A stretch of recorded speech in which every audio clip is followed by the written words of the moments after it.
Hello everyone, welcome to Reddy chemistry classes. तो आज के सेशन में डिस्कस करने वाले टॉपिक है एटॉमिक स्पीसीज। एटॉमिक स्पीसीज में आइसोटोन्स तक पढ़े थे, तो आगे कंटिन्यूएशन में अपने को आइसो इलेक्ट्रॉनिक स्पीसीज के बारे में पढ़ना है। आइसो इलेक्ट्रॉनिक स्पीसीज के बारे में पढ़ने के पहले अपने को एलिमेंट्स के एटॉमिक नंबर आइडिया होना चाहिए।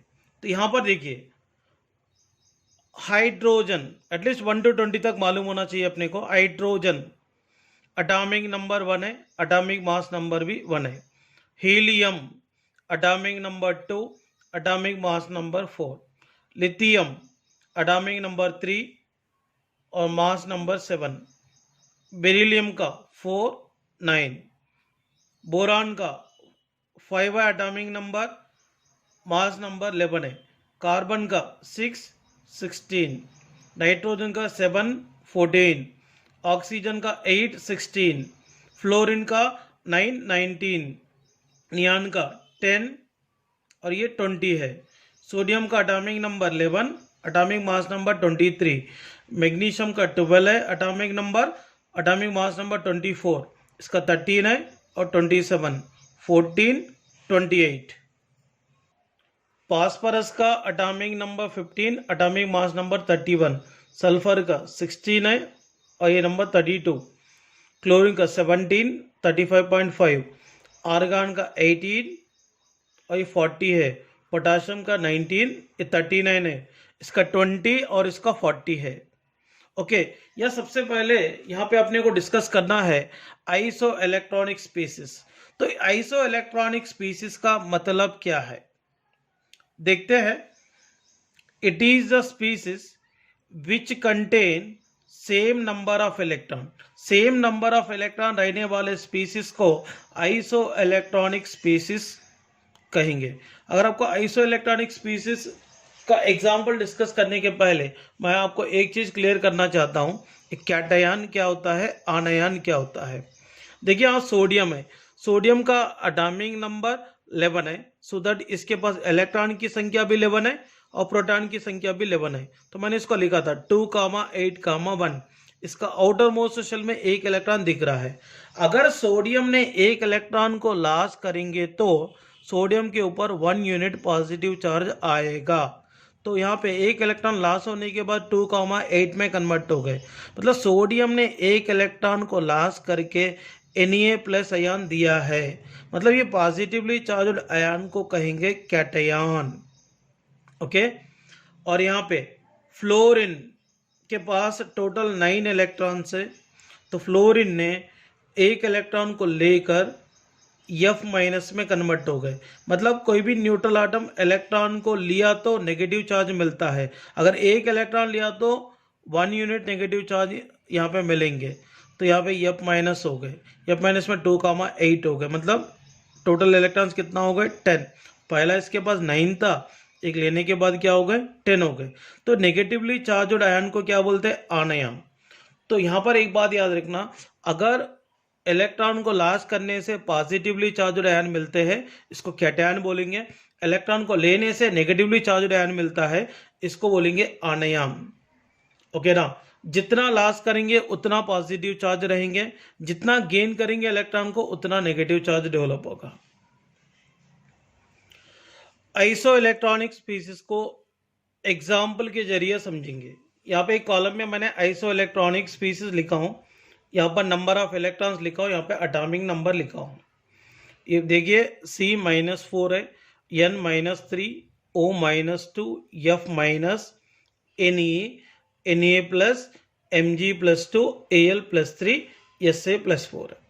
तो पहले कार्बन के एटॉमिक नंबर लिखेंगे 6, नाइट्रोजन का 7, ऑक्सीजन का 8, फ्लोरीन का 9, नियान का 10, सोडियम का 11, मैग्नीशियम का 12, एल्यूमिनियम का 13, सिलिकॉन का 14 है। ओके, तो यहाँ पे कार्बन के पास एटॉमिक नंबर 6 होने के कारण इसके पास इनिशियली 6 इलेक्ट्रॉन्स है। तो ये कितना लिया था, -4 बोले तो 4 लिया था। तो 6 को 4 इलेक्ट्रॉन देने से क्या हो गए 10। नाइट्रोजन के पास 7 थे, 3 लेने के बाद 10 हो गए। ऑक्सीजन के पास 8 है, ये 2 लिया तो O-2 में कितना होगा 10। अब F- में कितना होगा, F के पास जनरली 9 रहता है, एक लेने के बाद क्या होगा 10। नियान के पास 10 है, तो ये लिया भी नहीं है दिया भी नहीं है, इसलिए 10 ही रहेंगे। सोडियम के पास 11 है, एक को लास्ट करने से कितना होगा 10। मैग्नीशियम के पास जनरली 12 रहता, बट +2 Mg+2 का मैं बोल रहा हूँ, Mg+2 मतलब 2 इलेक्ट्रॉन लास्ट हो गए, मतलब 10 हो गए। एल्यूमिनियम के बाद 13 रहता, 3 लास्ट करने से Al+3 में कन्वर्ट होता है, जब इसके पास 10 होगा। सिलिकॉन के पास 14 रहता, सिलिकॉन ने अगर 4 लास्ट करेंगे तो 10 हो जाएगा। मतलब सारे स्पीसीज में आप देखिए, यहाँ पे नेगेटिवली चार्जड स्पीसीज है, न्यूट्रल स्पीसीज है और पॉजिटिवली चार्जड स्पीसीज है, ये सबके पास इलेक्ट्रॉन की संख्या क्या है, सेम है। सो दैट ये होता है iso electronic species. Okay, next one, यहाँ पे देखो iso electronic species, number of electron, atomic number. यहाँ पर कौन कौन है, फास्फोरस आयन है P-3 S-2 Cl- Ar K+, Ca+2 और Sc+3 Ti+4 है। एक्चुअली फास्फोरस का एटॉमिक नंबर 15 है, सल्फर का 16 रहता, क्लोरीन का 17, आर्गन का 18, पोटाशियम का 19, कैल्शियम का 20, स्कैंडियम का 21, टाइटानियम का 22 है। तो 15 इनिशियल इसके पास इलेक्ट्रॉन है, 3 लेने के बाद कितना होगा 18। इसके बाद इनिशियली 16 है, तो 2 लेने के बाद कितना होगा 18, यस -2 में कन्वर्ट हो गया ना। क्लोरीन के पास 17 रहता है, एक इलेक्ट्रॉन दिया तो 18, ये दिया भी नहीं लिया भी नहीं, उतना ही रहेंगे। तो पोटाशियम के पास 19 रहता है, एक लास्ट करके K+ में जब कन्वर्ट होगा तो 18 हो जाएंगे। Ca के पास 20 रहता, 2 लास्ट करने से 18। स्कैंडियम के पास 21 रहता, 3 लास्ट करने के बाद 18। टाइटानियम के पास 22 रहता, 4 लास्ट करने के बाद 18। सो दैट ये सारे स्पीसीज के पास इलेक्ट्रॉन की संख्या सेम है, इसीलिए इसको आइसो इलेक्ट्रॉनिक स्पीसीज कहेंगे। देखिए यहाँ पर मैंने और एक एग्जांपल लिखा हूं, CO2 और N2O। देखो कार्बन के पास कितने इलेक्ट्रॉन रहते, 6। एक ऑक्सीजन के पास, इसका एटॉमिक नंबर 8 है ना, एक के पास 8 रहता, 2 के पास कितना होगा 16, 6 + 16 कितना होगा 22। N2O में कितने नाइट्रोजन से 2, एक नाइट्रोजन के पास 7 रहता, एटॉमिक नंबर 7 है ना, एक नाइट्रोजन के पास 7 है, तो 2 नाइट्रोजन बोले तो कितना होगा 14। और ऑक्सीजन के पास कितना रहता 8, 14 + 8 कितना होगा 22। इसके पास भी 22 इलेक्ट्रॉन है, इसके पास भी 22 इलेक्ट्रॉन्स है, इसीलिए CO2 एंड N2O दोनों भी आइसो इलेक्ट्रॉनिक स्पीसीज बनता है। इसके बाद देखिए PO4-3 SO4-2 ClO4-। देखिए फास्फोरस के पास कितना रहता 15, 3 लिया तो कितना होगा 18। और ये 4 ऑक्सीजन का कितना रहता, एक ऑक्सीजन का 8 है, 4 के लिए 32, 32 + 18 50 हो गए। सल्फर का 16 है, 2 लेने के बाद कितना होगा 18, इसका 32 है, 4 ऑक्सीजन का 50 हो गए। क्लोरीन के पास 17 है, लेने से क्या होगा 18, 4 ऑक्सीजन का 32, 50 हो गए। ये आइसो इलेक्ट्रॉनिक स्पेस है। देखो सब में ऑक्सीजन कॉमन है यार, इसका देखो ना, पी के पास 15 है, 3 लेने से 18, इसके पास 16 है, 2 लेने से 18, इसके पास 17 है, 1 लेने से 18, 18 18 18। ये तो 4 ऑक्सीजन सबके पास कॉमन था, इस ऐसा देख के भी आप बता पाएंगे। ठीक है, ये आइसो इलेक्ट्रॉनिक स्पीसीज का क्वेश्चंस भी आए हैं। JEE 2019 में एक पेपर में आया था आइसो इलेक्ट्रॉनिक स्पीसीज का क्वेश्चन, एंड इसके अलावा आपको कई प्लेसेस में दिखते हैं क्वेश्चंस। अपने को आगे पीरियाडिक टेबल लेसन में, वहाँ पर भी अपन आयनिक रेडियस के कॉन्सेप्ट में आइसो इलेक्ट्रॉनिक स्पीसीज के बारे में और डिस्कस करते हैं। और इसके अलावा देखिए आइसोस्टर्स, आइसोस्टर्स का मीनिंग क्या होता है, it is the species which contain same number of atoms and same number of electron.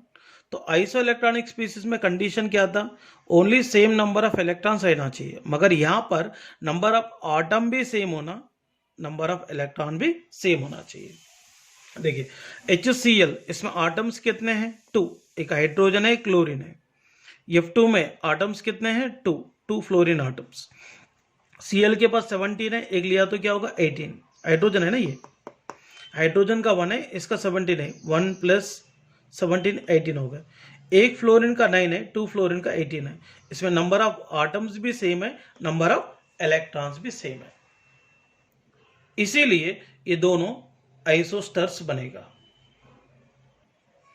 देखिए यहां पर H2O और NH3, इसमें आटम्स कितने हो गए, 1 ऑक्सीजन 2 हाइड्रोजन बोले तो 3, इधर एक नाइट्रोजन 3 हाइड्रोजन मिलाकर कितना होगा 4। या आटम से डिफरेंट है मगर इलेक्ट्रॉन सेम है। देखो ऑक्सीजन का 8 है, 2 हाइड्रोजन का 2 है, 8 + 2 10, नाइट्रोजन का 7 है, 3 हाइड्रोजन का 3 है, 7 + 3 10।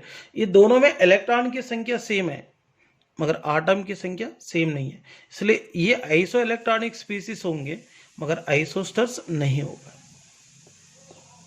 Okay, next one,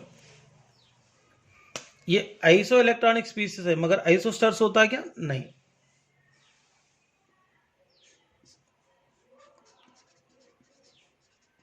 they are not isosters। Next one, CO2 N2O में देखिए आटम्स कितने हैं, 2 + 1 3, 2 + 1 3। इलेक्ट्रॉन्स इससे पहले बताया था, देखो कार्बन के पास 6 रहता, एक ऑक्सीजन का 8 है, 2 बोले तो कितना 16, 16 + 2 22 इलेक्ट्रॉन्स। एक नाइट्रोजन का 7 है, एटॉमिक नंबर 7 है ना, इसलिए तो इलेक्ट्रॉन की संख्या एटॉमिक नंबर से देखने का, एक नाइट्रोजन के पास 7 है, 2 नाइट्रोजन के पास कितना होगा 14 है, और एक ऑक्सीजन के पास 8 है, 14 + 8 22, ये भी होता है। ओके ना, ये भी आटम सेम है, इलेक्ट्रॉन सेम है, इसलिए इसको क्या बोलते हैं, आइसोस्टर्स।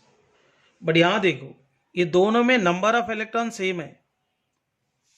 ओके ना, इसमें 9 है, इसमें 1 है 10, इसमें 8 है, दोनों में 2 है, 8 + 2 10।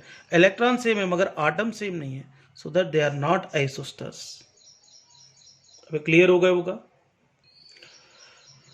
एटॉमिक स्पीसीज का क्वेश्चन मैं आप लोगों को सेंड करता हूं, atomic number, atomic mass number, electrons, proton, neutrons, atomic species पे किस टाइप की क्वेश्चन आता है वो मैंने क्वेश्चन सेंड करता हूँ, सॉल्व करो कंपलसरी। देखिए इसमें मैं एक डिस्कस करना चाहता हूँ, which of the following isotope of hydrogen is radio active. तो हाइड्रोजन की 3 आइसोटोप्स होते हैं, 1H1, 1H2, 1H3। इसका नाम प्रोटियम है, इसका नाम ड्यूटेरियम है, इसका नाम ट्रीटियम है। Tritium is the radio active isotope of hydrogen है। तो आंसर क्या होगा इसमें, ये है। Next one, which of the following atomic species contain same number of neutrons. तो सेम नंबर ऑफ न्यूट्रॉन्स बोले तो सिर्फ एक ही स्पीसीज है, दैट इज आइसोटोन। आइसोटोन्स का मतलब क्या है, एलिमेंट आटम डिफरेंट होना, एटॉमिक नंबर डिफरेंट होना है, एटॉमिक मास नंबर डिफरेंट होना है, मगर न्यूट्रॉन की संख्या सेम रहना चाहिए। इसका आंसर थर्ड है। तो इस टाइप के क्वेश्चन जनरली ये टाइप ऑफ एटॉमिक स्पीसीज के बारे में आते हैं। आप लोग एक बार वो शीट में सेंड करूंगा, इसमें से क्वेश्चन सॉल्व करो, कोई भी डाउट्स रहा तो मेरे को पूछ सकते हैं। सो नेक्स्ट टॉपिक है, वेरी इंपॉर्टेंट टॉपिक्स है। नेक्स्ट फर्स्ट इसमें डिस्कस करेंगे Thomson atomic model. Detailed model of an atom was first proposed by Thomson. एक एटम के बारे में थोड़ा डिटेल इंफॉर्मेशन सबसे पहला अपने को थॉमसन ने देने की कोशिश करा था। इसके बाद रुदरफोर्ड मॉडल आया, बोर्स एटॉमिक मॉडल आया। मतलब सबसे पहले अपने को एटम के बारे में थोड़ा डिटेल एक्सप्लेनेशन देने की कोशिश करा है। देखिए ये थॉमसन एटॉमिक मॉडल क्या है वो अपन डिस्कस करेंगे। और यहाँ पे देखो उन्हें क्या बोला था, आटम एक स्पेरिकल शेप में रहता है। स्पेरिकल शेप में रहने वाले आटम में ये पॉजिटिव चार्ज, ओके ना, positive charge throughout the atom uniformly distributed रहेगा। और ये पॉजिटिव चार्ज में नेगेटिवली चार्ज्ड इलेक्ट्रॉन्स प्रेजेंट रहते हैं। नेगेटिवली चार्ज्ड इलेक्ट्रॉन्स प्रेजेंट रहते हैं।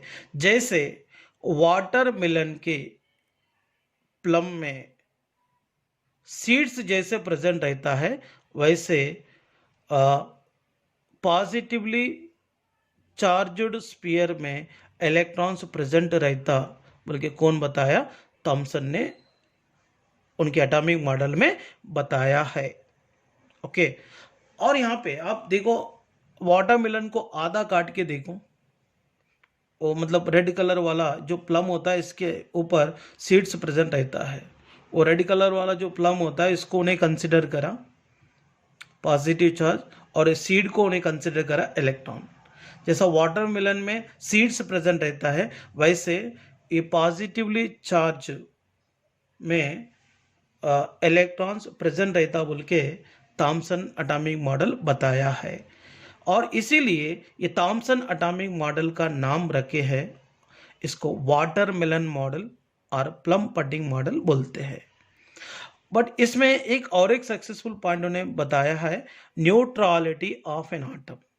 उन्हें क्या बोला, आटम इलेक्ट्रिकली न्यूट्रल रहता, क्योंकि इसमें जितना पॉजिटिव चार्जेस है उतना नेगेटिव चार्जेस रहने के कारण आटम इलेक्ट्रिकली न्यूट्रल रहता बोल के बताया है।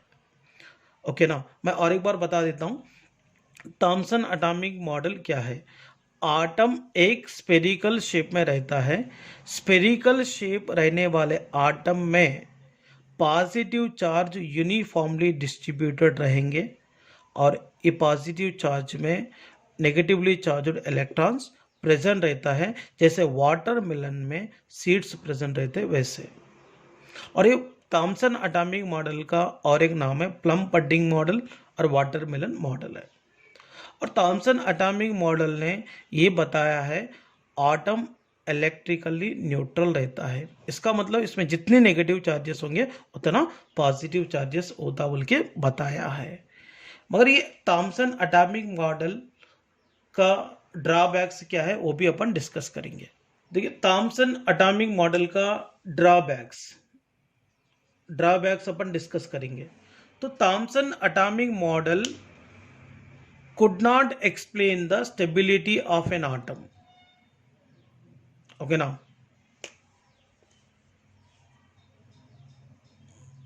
मतलब थॉमसन एटॉमिक मॉडल आटम की स्टेबिलिटी के बारे में बताने में कंप्लीटली फेल्यूर हो चुका है, क्योंकि वो पॉजिटिव चार्ज नेगेटिवली चार्ज को कैसे कैरी कर सकता इसके बारे में बिल्कुल इंफॉर्मेशन नहीं दिया था।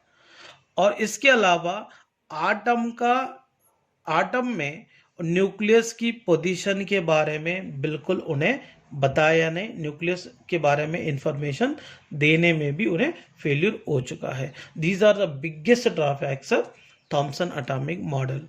इसीलिए थॉमसन एटॉमिक मॉडल फ्लॉप हो चुका है। थॉमसन एटॉमिक मॉडल फ्लॉप होने के बाद रूदरफोर्ड साइंटिस्ट ने अल्फा स्कैटरिंग एक्सपेरिमेंट के द्वारा एटॉमिक मॉडल के बारे में इंफॉर्मेशन दिया था। तो ये रूदरफोर्ड अल्फा स्कैटरिंग एक्सपेरिमेंट में मतलब आटम के बारे में क्या इंफॉर्मेशन मिला है, उन्हें एटॉमिक मॉडल को कैसे डिजाइन करने की कोशिश करा था, ये सारे चीजें डिस्कस करेंगे।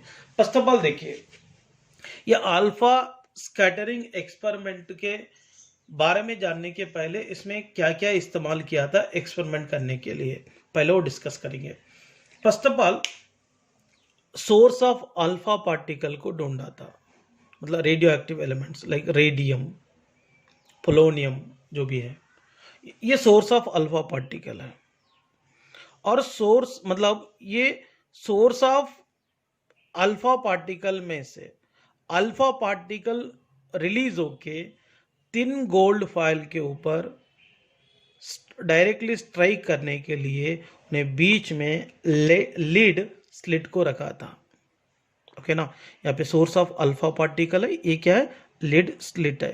ये लिड स्लिट का फंक्शन क्या है, तो यहाँ से रिलीज होने वाले अल्फा पार्टिकल को डायरेक्टली 3 गोल्ड फॉइल, ये 3 गोल्ड फॉइल होता है, ये 3 गोल्ड फॉइल के ऊपर बम्बार्डमेंट करने के लिए बीच में इसको अरेंजमेंट करे थे। और 3 गोल्ड फॉइल के ऊपर अल्फा पार्टिकल गिरने के बाद कौन सा डायरेक्शन में अल्फा पार्टिकल जा रहा है, इसको पहचानने के लिए ये 3 गोल्ड फॉइल के सराउंडिंग में एक सर्कुलर फ्लोरोसेंट स्क्रीन को रखा था, that is zinc sulphide screen है। क्या है, जिंक सल्फाइड स्क्रीन है। इसमें एक सोर्स ऑफ अल्फा पार्टिकल लिए, लेड स्लिट लिए और 3 गोल्ड फॉइल लिए, और 3 गोल्ड फॉइल के सराउंडिंग में एक सर्कुलर फ्लोरोसेंट स्क्रीन को रखा था, that is zinc sulphide screen. Okay, यहाँ पे पहले अपन जानते हैं अल्फा पार्टिकल कौन है। अल्फा पार्टिकल एक पॉजिटिवली चार्ज्ड पार्टिकल है, इसके पास 2 यूनिट पॉजिटिव चार्ज रहता है। It is similar to the helium nuclear. अब हीलियम को भी देखिए, हीलियम में भी 2 यूनिट पॉजिटिव चार्ज रहता है, which is similar to the helium nuclear. Okay, फिर रुदरफोर्ड ने एक्सपेरिमेंट में क्या ऑब्जर्वेशन करा था और इसकी क्या क्या कंक्लूजन दिए, इसके बारे में डिस्कस करेंगे बच्चों। देखिए यहाँ पे ये सोर्स ऑफ अल्फा पार्टिकल है, ये सोर्स ऑफ अल्फा पार्टिकल में से अल्फा पार्टिकल रिलीज होगा। ये अल्फा पार्टिकल कौन है, पॉजिटिवली चार्ज्ड पार्टिकल है। ये positively charged alpha particle lead slit के द्वारा मूव करके 3 गोल्ड फॉइल को बम्बार्डमेंट करता है, 3 गोल्ड फॉइल को टकराता है। तो टकराने के बाद रुदरफोर्ड ने यहाँ पर 3 ऑब्जर्वेशन करा था।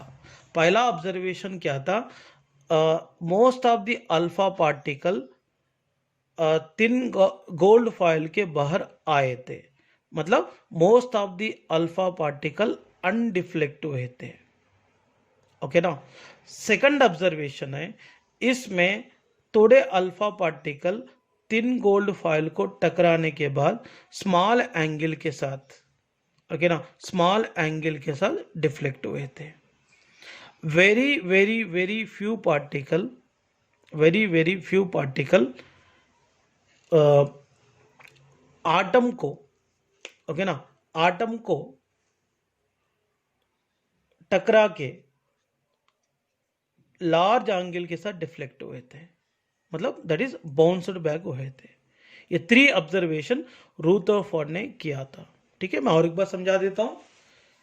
मतलब ये source of alpha particle like radium के द्वारा रिलीज होने वाले अल्फा पार्टिकल लीड स्लिट के दौरान जाकर 3 गोल्ड फॉइल को बम्बार्डमेंट करने के बाद रुदरफोर्ड ने 3 ऑब्जर्वेशन किया था।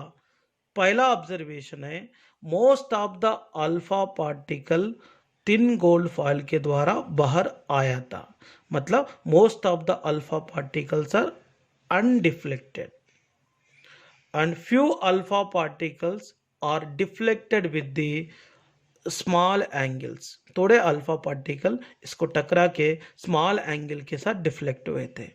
वेरी फ्यू अल्फा पार्टिकल तो 3 गोल्ड फॉइल को टकरा के लार्ज एंगल के साथ डिफ्लेक्ट हुए थे, करीबन 180 डिग्री एंगल, मतलब इसको टकरा के बाउंस्ड बैक हुए थे। और ये 3 ऑब्जर्वेशन करने के बाद ये 3 ऑब्जर्वेशन का इंपॉर्टेंट कंक्लूजन्स क्या दिया था, इसको अपने को समझना है।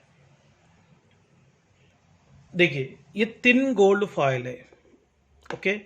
तो ये 3 गोल्ड फॉइल को अल्फा पार्टिकल्स बम्बार्डमेंट करने के बाद रुदरफोर्ड ने 3 ऑब्जर्वेशन किया था। वो 3 ऑब्जर्वेशन की कंक्लूजन्स क्या है, पहला देखो, पहला ऑब्जर्वेशन क्या था, most of the alpha particle 3 gold foil के द्वारा बाहर आ रहा है।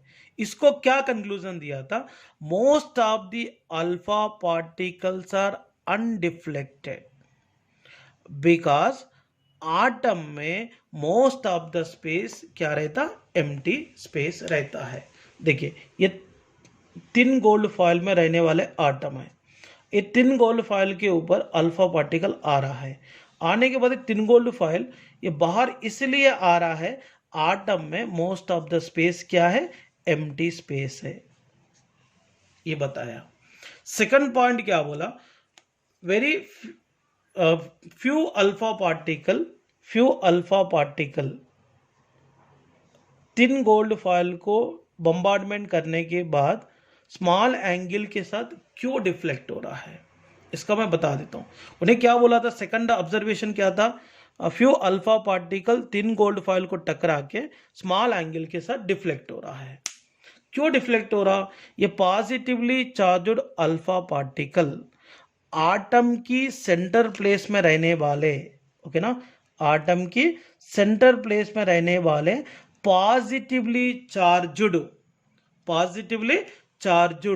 न्यूक्लियस के द्वारा, पॉजिटिवली चार्ज्ड क्या है, न्यूक्लियस के द्वारा रिपल हो रहा है।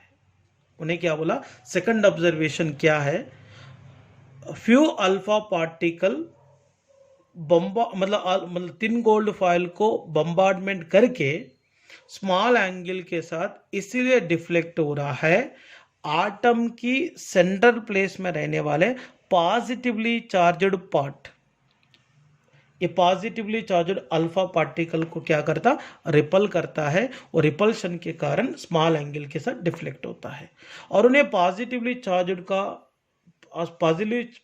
चार्ज्ड पार्ट का नाम उन्हें रखा था न्यूक्लियस। क्या रखा था, न्यूक्लियस। तो न्यूक्लियस के बारे में सबसे पहला जो इंफॉर्मेशन अपने को मिला है, ये अल्फा स्कैटरिंग एक्सपेरिमेंट। ये अल्फा स्कैटरिंग एक्सपेरिमेंट का इंपॉर्टेंट कैरेक्टरिस्टिक है, उन्हें न्यूक्लियस को फाइंड करा और न्यूक्लियस के अंदर रहने वाले प्रोटॉन के बारे में भी डिस्कवरी किया था। इसलिए अपन गोल्डस्टीन के बदले में रुदरफोर्ड का नाम लेते हैं। क्लियर हो गया। नेक्स्ट वन, थर्ड पॉइंट क्या था, very few alpha particle 3 gold foil को टकरा के बाउंसड बैक हो रहा है। तो बाउंसड बैक क्यों हो रहा, मतलब लार्ज एंगल के साथ क्यों डिफ्लेक्ट हो रहा बोले तो, ये आटम की सेंटर प्लेस में रहने वाले जो न्यूक्लियस है वो रिजिड है। तो कोई भी रिजिड पार्टिकल को मतलब बम्बार्डमेंट करे तो वापस आता है। तो यहाँ पे न्यूक्लियस रिजिड है, इसलिए अल्फा पार्टिकल इसको टकरा के वापस आ रहा है। ऐसा 3 कंक्लूजन दिया था। मैं और एक बार समझा देता हूं। देखो, most of the alpha particles are undeflected. Most of the alpha particle undeflected इसलिए है, आटम में most of the space empty space होने के कारण 3 गोल्ड फॉइल के ऊपर अल्फा पार्टिकल गिरने के बाद वो अनडिफ्लेक्ट होते हैं। वेरी फ्यू, सेकंड ऑब्जर्वेशन की conclusion, few alpha particles, few positively charged alpha particles are deflected with the small angle because the positively charged nucleus present at the atom क्यों, मतलब यहाँ पे few alpha particle 3 gold foil को टकराने के बाद small angle के साथ क्यों डिफ्लेक्ट हो रहा बोले तो, आटम की सेंटर प्लेस में रहने वाले पॉजिटिवली चार्ज्ड न्यूक्लियस रहने के कारण, क्योंकि इसका भी चार्ज पॉजिटिव है और इसका भी चार्ज पॉजिटिव, पॉजिटिव के बीच में क्या होता है, रिपल्शन होता है। थर्ड ऑब्जर्वेशन का कंक्लूजन है, very few alpha particles 3 gold foil को बम्बार्डमेंट करके बाउंस्ड बैक होता है, क्योंकि आटम की सेंटर प्लेस में रहने वाले न्यूक्लियस क्या होता है, रिजिड है। ओके ना। ये पूरा करने के बाद रुदरफोर्ड ने एटॉमिक मॉडल के बारे में बताया गया है।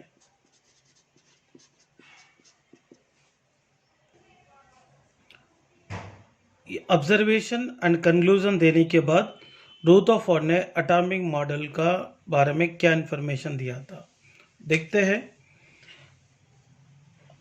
आटम का सेंटर प्लेस में पॉजिटिवली चार्ज न्यूक्लियस रहता है और ये पॉजिटिवली चार्ज न्यूक्लियस के सराउंडिंग में इलेक्ट्रॉन्स सर्कुलर पाथ में रोटेट होता बोल के बताया है। ये पहला पॉइंट है। Next one, total mass of the atom, atom की सेंटर प्लेस में रहने वाले न्यूक्लियस कैरी करता है। The total mass of the atom which is carried by the nucleus which present at center of the atom. Okay, next one, radius of nucleus is smaller than radius of nucleus is smaller than an atom. Atom के respect में nucleus की radius बहुत ही कम रहता है। Radius of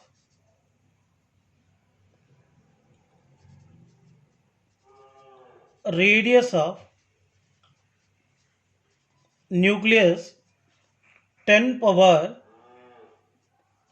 -13 centimetre और 10 power -15 metre है। बट आटम का रेडियस क्या होगा?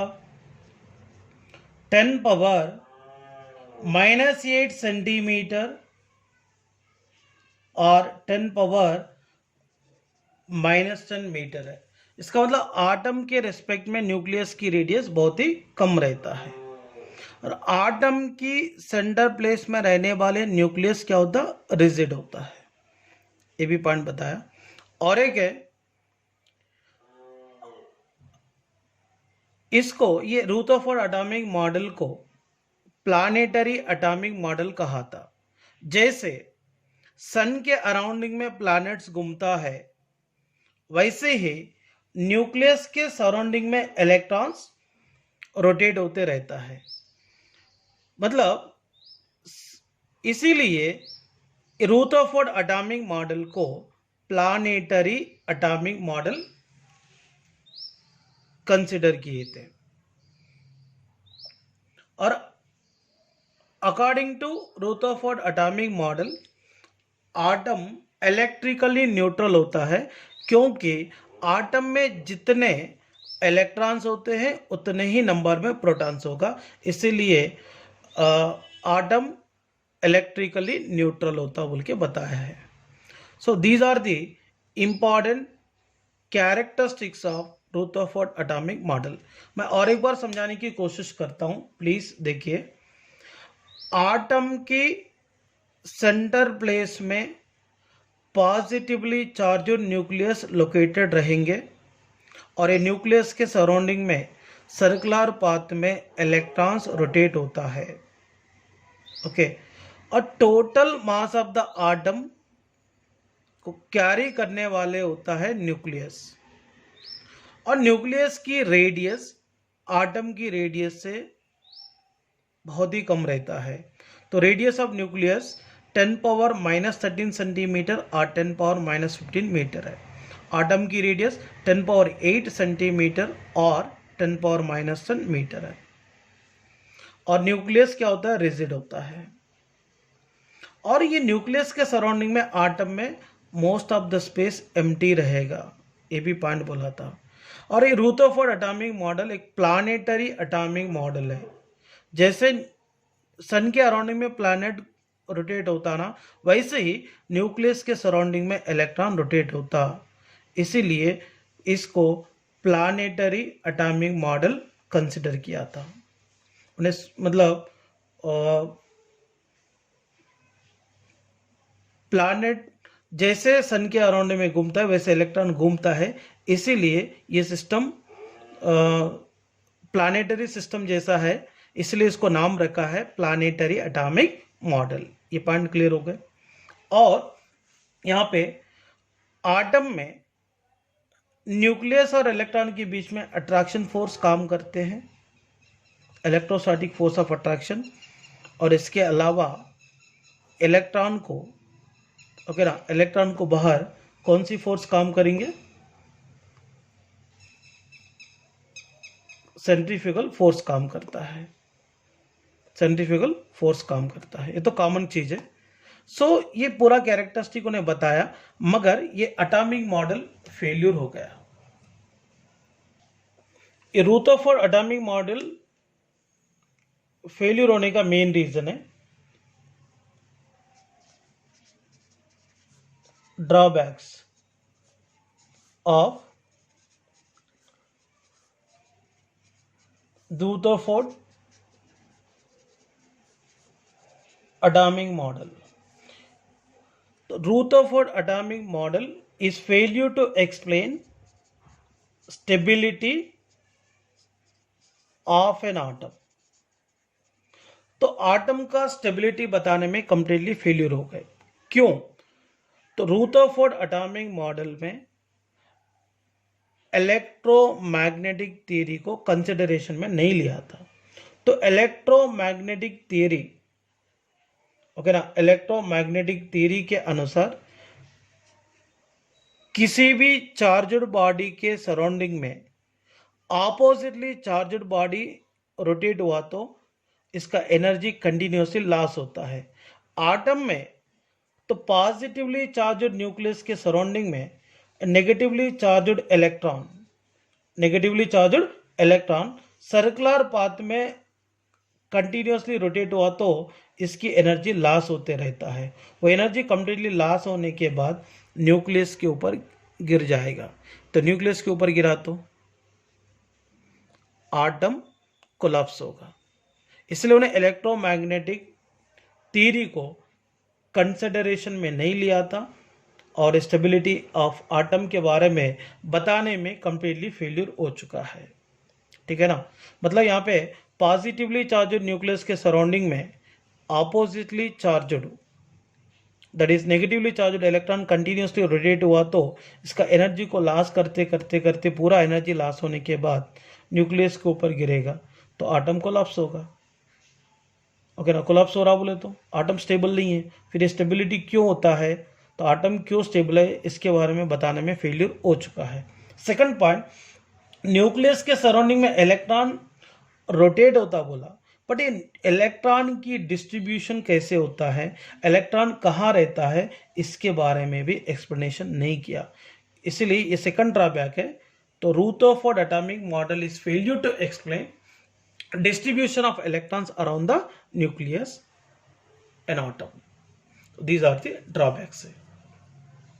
So overall Rutherford atomic model में एक इम्पॉर्टेंट फैक्टर अपन ऑब्जर्वेशन किए, उन्हें आटम के सेंटर प्लेस में रहने वाले positively charged part that is nucleus के बारे में बताने के लिए एटॉमिक मॉडल काफ़ी हेल्प हुआ है।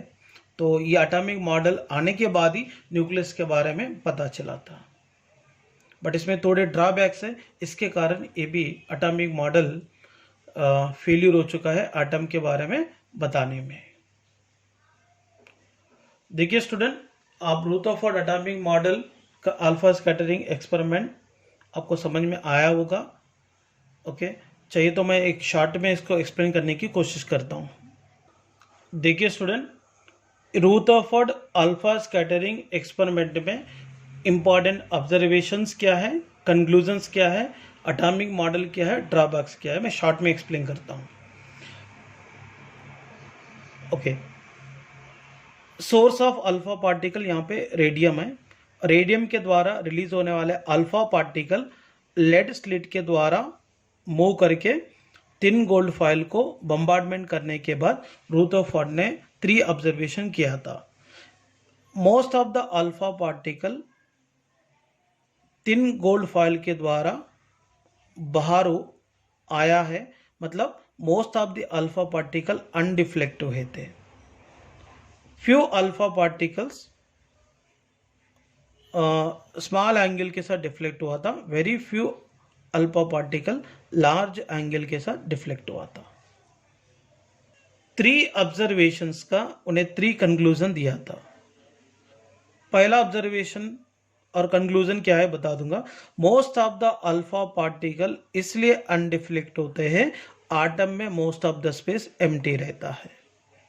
सेकंड वन, तो positively charged alpha particle thin gold foil को बम्बार्डमेंट करने के बाद आटम की सेंटर प्लेस में रहने वाले positively charged part that is nucleus इसको रिपल करेंगे, इसीलिए स्मॉल एंगल के साथ डिफ्लेक्ट होता है।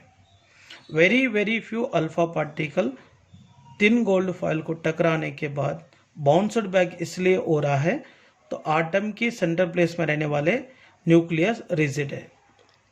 ओके ना, ये कंक्लूजन दिए थे। इसके बाद एटॉमिक मॉडल क्या बताया था, आटम की सेंटर प्लेस में पॉजिटिवली चार्ज्ड न्यूक्लियस रहेगा, इसके सराउंडिंग में negatively charged electron circular path में रोटेट होता है। जैसे सन के अराउंडिंग में प्लैनेट घूमता है वैसे न्यूक्लियस के सराउंडिंग में इलेक्ट्रॉन घूमता है, इसीलिए ये मॉडल को प्लानिटरी एटॉमिक मॉडल कहा था। Total mass of the atom is carried by the nucleus. Next one, atomic radii of nuclei is very smaller than atom. The nucleus is rigid. Okay now, इसके बाद Rutherford atomic model successfully explain the neutrality of an atom. Atom में जितने positive charges रहने वाले protons होंगे उतने ही negative charges रहने वाले इलेक्ट्रॉन्स होने के कारण न्यूट्रल रहता बोल के बताया है। और इसका बिगेस्ट ड्रॉबैक्स क्या है, Rutherford atomic model is failure to explain stability of an atom. Electromagnetic theory को उन्हें कंसिडरेशन में नहीं लिया था। तो कोई भी चार्जड बॉडी के सराउंडिंग में ऑपोजिटली चार्जड बॉडी रोटेट हुआ तो वो एनर्जी कंटिन्यूसली लॉस करता है। जैसे आटम में सेंटर प्लेस में रहने वाले पॉजिटिवली चार्जड न्यूक्लियस के सराउंडिंग में नेगेटिवली चार्जड इलेक्ट्रॉन रोटेट होने के समय वो कंटिन्यूसली एनर्जी लॉस करते हुए न्यूक्लियस के ऊपर गिरेंगे तो ये आटम कोलैप्स होगा, इसलिए उन्हें आटम की स्टेबिलिटी बताने में फेल्यूर हो चुका है। सेकंड वन, न्यूक्लियस के सराउंडिंग में इलेक्ट्रॉन का डिस्ट्रीब्यूशन कैसे होता है, इसके बारे में बताने में भी फेल्यूर हो चुका है। तो this are the drawbacks. Thank you student, remaining topic अगले सेशन में पढ़ेंगे।